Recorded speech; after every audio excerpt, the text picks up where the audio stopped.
Assalamualaikum warahmatullahi wabarakatuh.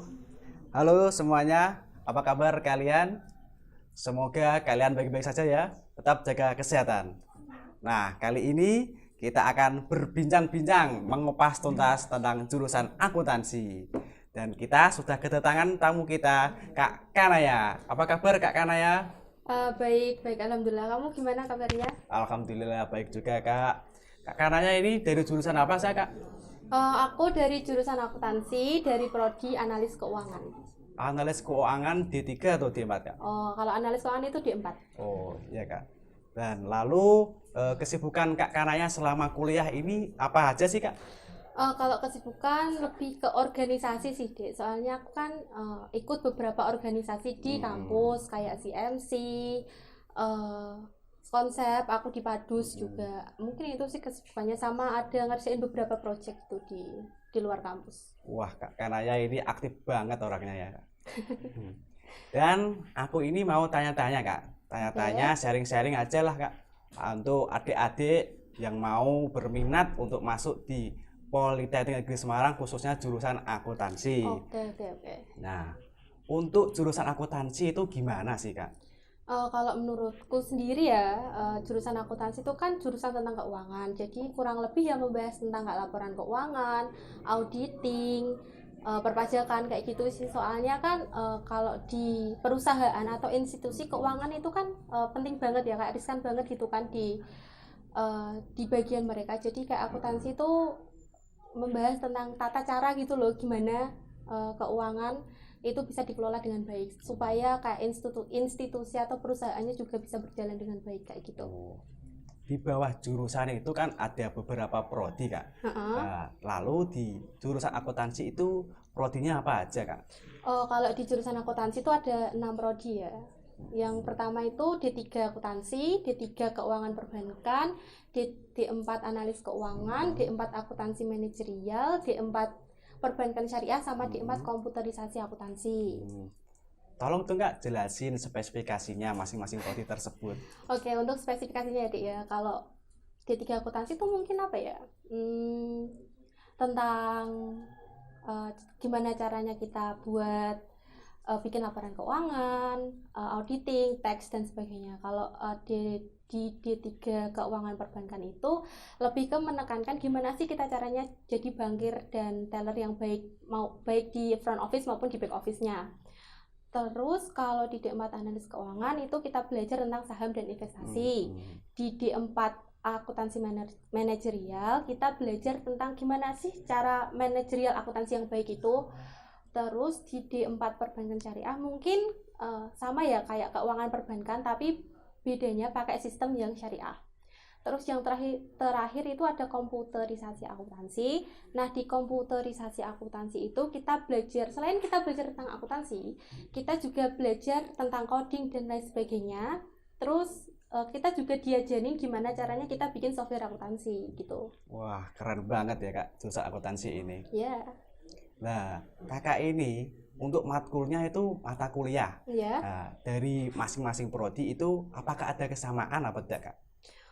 Kalau mata kuliahnya per prodi itu kalau di semester 1 sampai 2 mungkin sama sih, Dek. Kayak akuntansi dasar, ekonomi dasar, manajemen dasar. Mungkin kalau masuk ke semester 3 dan seterusnya baru ada yang sistem penjurusan kayak gitu. Contohnya aku kan ada di analis keuangan. Di semester 3 ini udah dapat pasar modal, udah dapat manajemen resiko, manajemen keuangan dan lain sebagainya. Mungkin di semester 3 di jurusan komputerisasi akuntansi udah dapat coding dan materi komputerisasi akuntansi kayak gitu sih. Hmm. Jadi Oh, untuk materinya untuk semester 1 sampai 2 kurang lebih sama di semua prodi di akuntansi. oh, jadi sistemnya gitu ya Kak. Enak Ya. ya Kak berarti.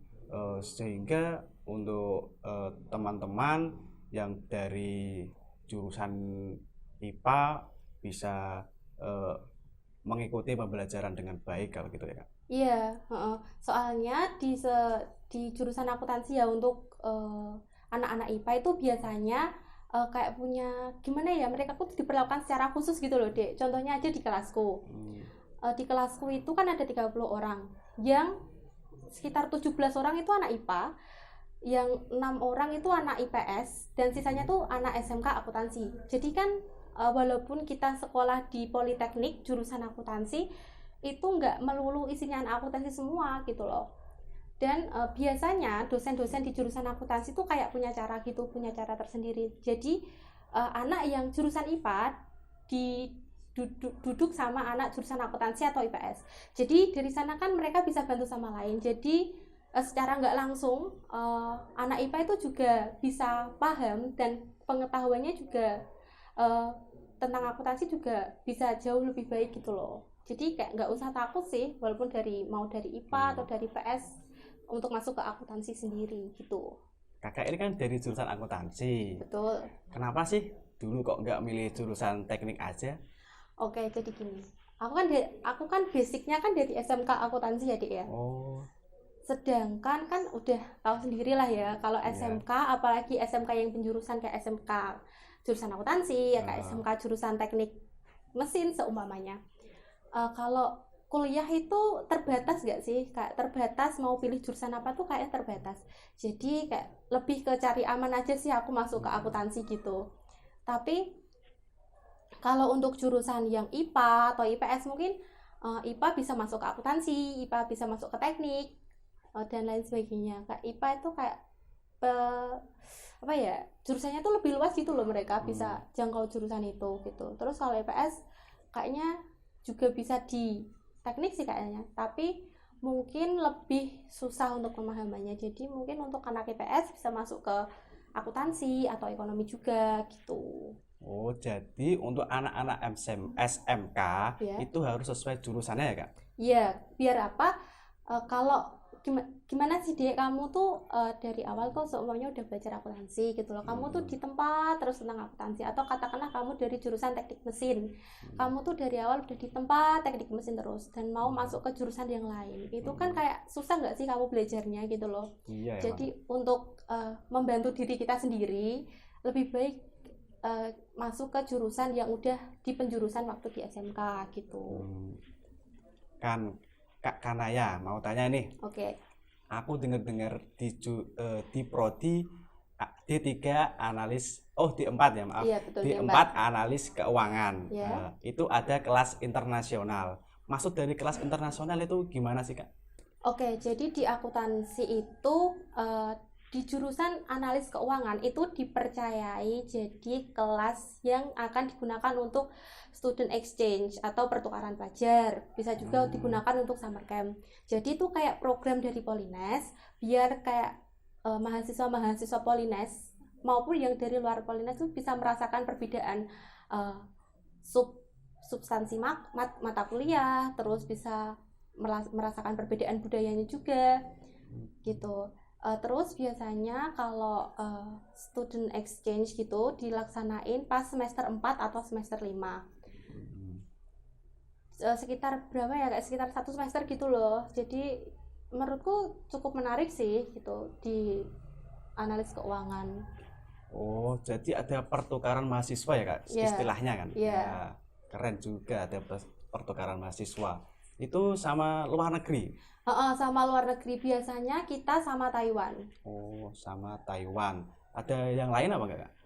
Kayaknya untuk saat ini Polines masih bekerja sama Yuntek University di Taiwan sih. Oh, itu ya Kak. Soalnya kan proses kayak program student exchange ini kan baru berjalan beberapa tahun ke belakang gitu. Jadi kayak ya bolehlah dicoba gitu. Nah, dan di Politeknik ini kan perbandingannya daripada teori lebih banyak prakteknya. Betul. Nah, dan untuk jurusan akuntansi sendiri itu praktiknya gimana Kak? Kalau praktiknya ya mungkin hampir sama sih Dek, tergantung mungkin ini yang penjurusannya ya, yang aku tahu mungkin kalau D3 akuntansi itu prakteknya itu tentang laporan keuangan. Kalau D3 perbankan itu mungkin latihan gimana jadi bankir. Mungkin kalau di akuntansi manajerial gimana caranya dia menjadi seorang manajerial yang baik. Terus kalau di komputerisasi akuntansi mereka bikin coding, mereka bikin aplikasi akuntansi kayak gitu sih. Terus kan ada Polines Pay juga, itu kayaknya yang bikin dari jurusan komputerisasi akuntansi gitu. Nah, kalau di saat ini semuanya kan serba online, ya kan Kak? Bener. Nah, untuk praktiknya ada kendala apa enggak Kak saat ini? Gimana ya, kalau dikata kendala sih ya kendala, tapi kayak nggak se nggak se nggak serumit itu gitu loh Dek. Soalnya kan mau kita offline pun di kampus kita kan pakainya laptop, kita kan pakainya alat-alat elektronik juga, dan kita nggak terlalu banyak praktek pakai gimana ya alat yang kita nggak punya gitu loh. Semuanya kan kalau mesin ya, mesin kan teknik mesin, dia kan ada kayak mesin bubut dan lain sebagainya, itu kan kita kan nggak punya sendiri. Iya, Jadi Bang. kan harus datang ke kampus untuk praktek. Tapi kalau untuk jurusan akuntansi menurutku lebih fleksibel sih, soalnya kan mungkin kita cuma butuh aplikasi kayak semacam softwarenya kayak gitu. Terus pasti kan kebanyakan mahasiswa sekarang kan udah punya laptop ya. Ya mungkin kendalanya itu di ketika kita mau install softwarenya, mungkin ada beberapa instalasinya yang kita kurang mudeng, atau ada sesuatu yang kita kurang paham, mungkin itu sih. Tapi walaupun dosennya menjelaskan, tapi kan kayak kalau praktek ya kita kan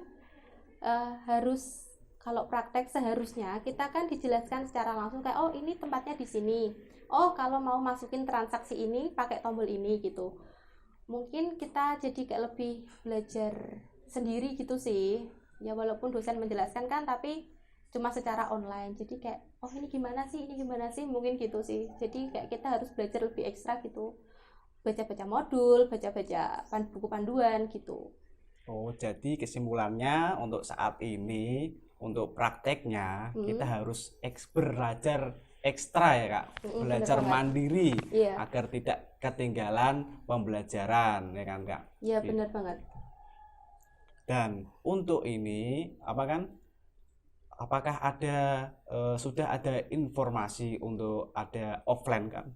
Untuk saat ini kayaknya belum ada informasi untuk offline sih, soalnya kemarin surat edaran itu sampai akhir semester ini nanti kita bakal online, dan kayaknya belum ada sih kalau surat edaran untuk offline itu. Oh, gitu ya Kak.